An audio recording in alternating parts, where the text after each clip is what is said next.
curtains for Starmer. It's game over for Starmer. We all know Starmer's doomed. You were friends with a paedophile. That should have ruled out Mandelson instantly. The Eagles are circling. The Vulture's going in. Someone's going to make a play for leadership. Well, JJ, I've got a bit of an exclusive for you on that. Okay, James, this is another emergency episode of the Daily Expresso. It's all about Starmer. Is he going to survive? Well, JJ, it's a bit on a knife edge, really. He's been referred. Basically, there's this debate in Parliament today about whether to refer Keir Starmer to the Privileges Committee. It's basically a sleaze inquiry into looking into his appointment of Peter Mandelson as the UK ambassador to the US. MPs have been told, well, Labour MPs have been told, there's a three-line whip. For our viewers who are maybe not familiar with what that means, do you want to explain what a three-line whip is?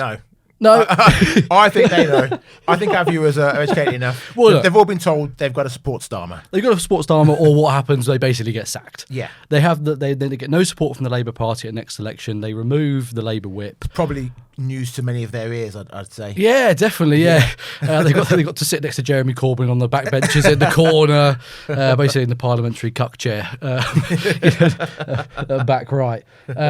This is a bit of a moment of peril for Keir Starmer, isn't it? If it goes against him today, he is screwed. Well, look, let's start with Morgan McSweeney. Right, so he's been in talking to MPs, telling them what he did with regards to Mandelson's appointment. He's actually, I think he's become Starmer's human shield. He says he made a serious mistake. He takes full blame for hiring Mandelson. It's his full responsibility, and essentially, he says Mandelson lied to him and didn't tell him the truth, and he didn't know that at the time. Now, my question would be, you knew at the time, though, that Mandelson was friends with Epstein, and you knew that Epstein was a paedophile. So for me, that would have been, I don't need to vet anyone. No. It's like, you were friends with a paedophile after the fact that this paedophile was announced as a paedophile. That should have ruled out Mandelson instantly. And his nickname, the Prince of Darkness. Yes. I mean, just how does this guy get through any reasonable human judgment, let alone a vetting process? Just basic logic. The guy's friends with the world's worst pedo, and you're getting it. I mean, it's ridiculous. Yeah, he says to the committee today, Morgan McSweeney. This is on Morgan McSweeney again. He said, "I left it all to the Foreign Office." He just says he had no part to play, put no pressure on.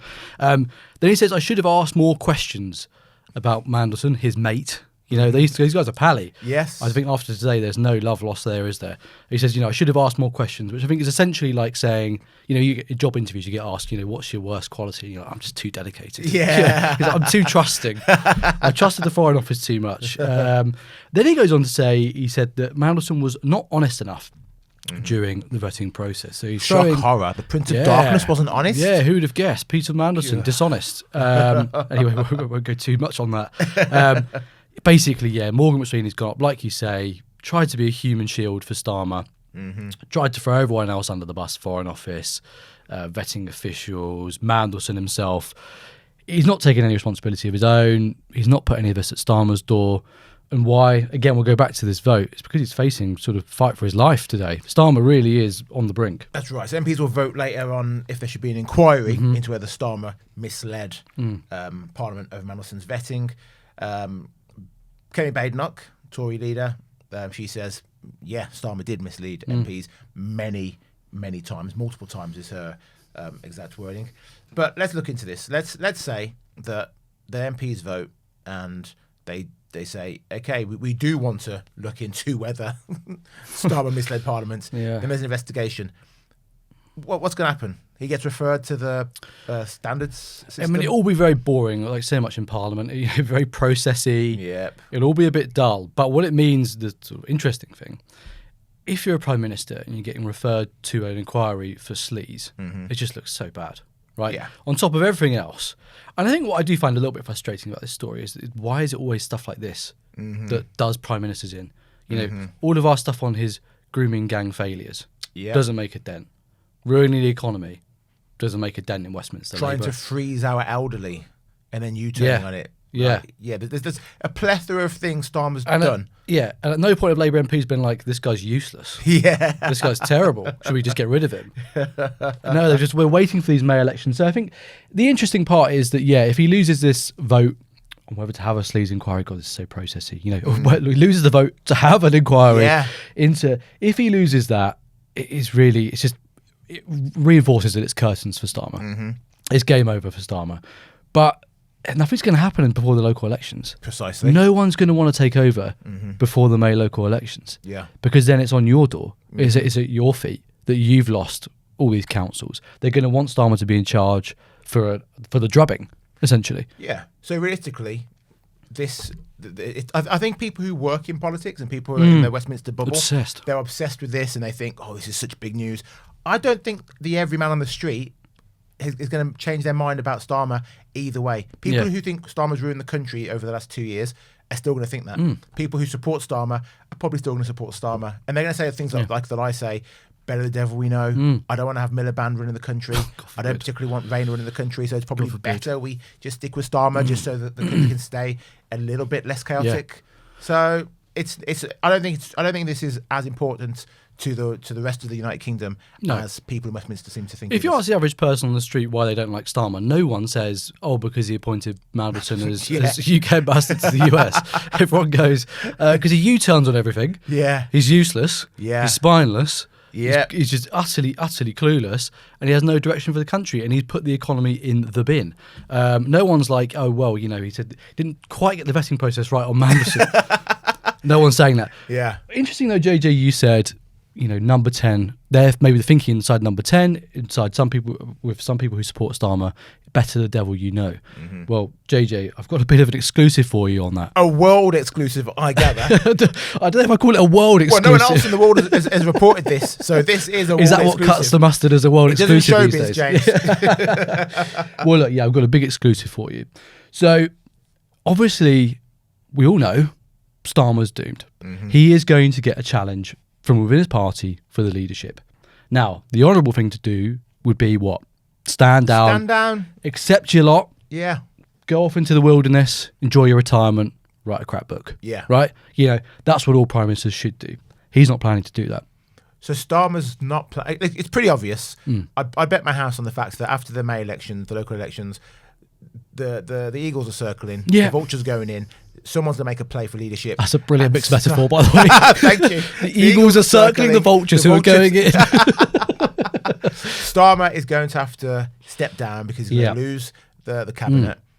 And that's what you should do. You should just step down, step aside. This is the norm for prime ministers. Absolutely. May, Johnson, even though he took a little while. Yeah.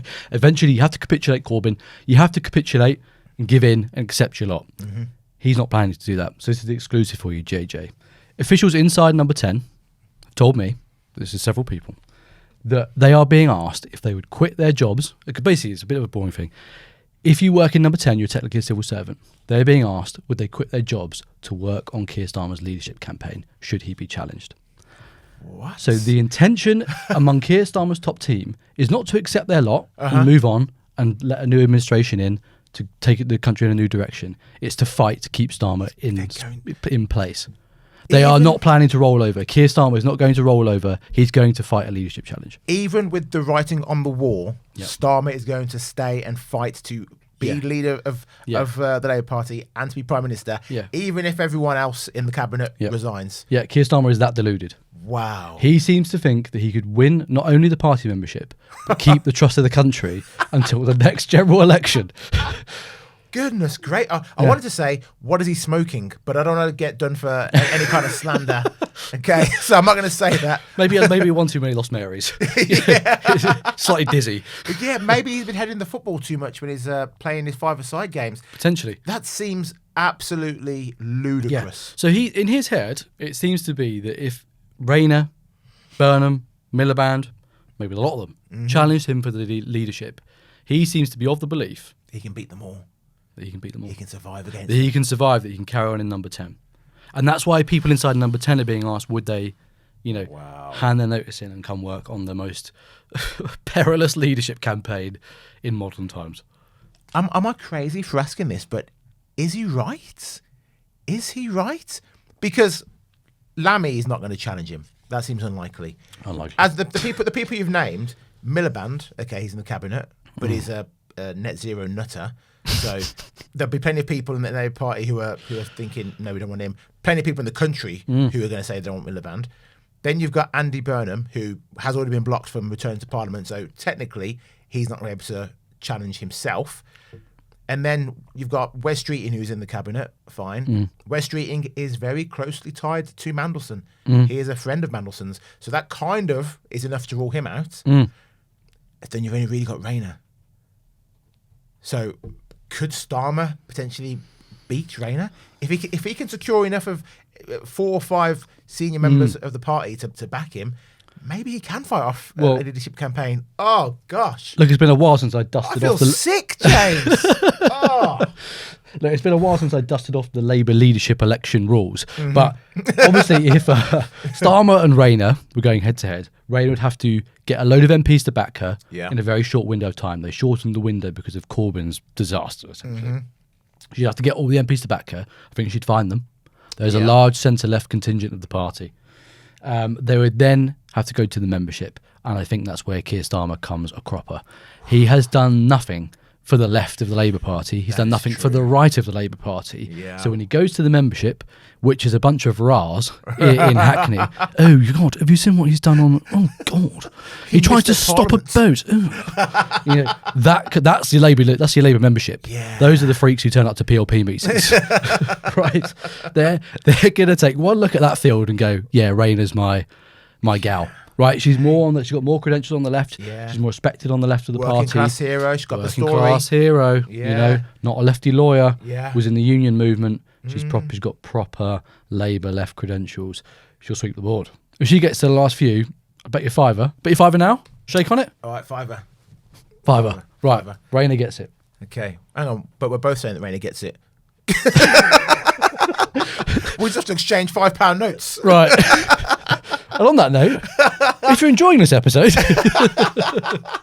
on that note, on that £5 note, on that... leave your comments. Do you think Starmer can survive against Rayner, Burnham, Streeting, Miliband? I'm actually starting to think that maybe he can. Maybe he can. They're so bad, I'm actually thinking maybe Starmer can. But he's got this fighting spirit. James, that's a fantastic exclusive. Thank you very much. No, thank you very much. And thank you for watching. Leave your comments, like, share, subscribe, and hit the hype button. Bye-bye.